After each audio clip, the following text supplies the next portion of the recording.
ನಾವು ಕೂಡ ಅಸಂಘಟಿತ ಕಾರ್ಮಿಕರ ಇವತ್ತು ಹೋರಾಟ ಸರ್ಕಾರಕ್ಕೆ ಒಂದು ಎಚ್ಚರಿಕೆಯ ಹೋರಾಟ. ಸರ್ಕಾರದಲ್ಲಿರ್ತಕ್ಕಂಥ ಹಣ ಅಸಂಘಟಿತ ಕಾರ್ಮಿಕರಿಗೆ ತಲುಪ್ತಾ ಇಲ್ಲ. ಎಲ್ಲ ಹಣನೂ ಸೋರಿ ಹೋಗ್ತಾ ಇದೆ.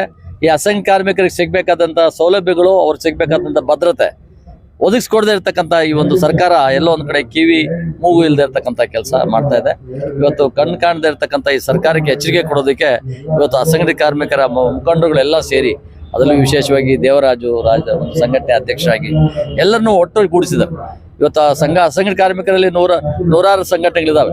ಆದ್ರೆ ಅವ್ರನ್ನೆಲ್ಲರೂ ಒಟ್ಟು ಒಂದೇ ವೇದಿಕೆ ಮೇಲೆ ತಂದು ಒಂದು ಸಾಂಕೇತಿಕವಾದಂಥ ಪ್ರತಿಭಟನೆಯನ್ನ ಮಾಡೋದ್ರ ಮುಖಾಂತರವಾಗಿ ಸರ್ಕಾರಕ್ಕೆ ಎಚ್ಚರಿಕೆ ಕೊಡ್ತಾ ಇದ್ದಾರೆ.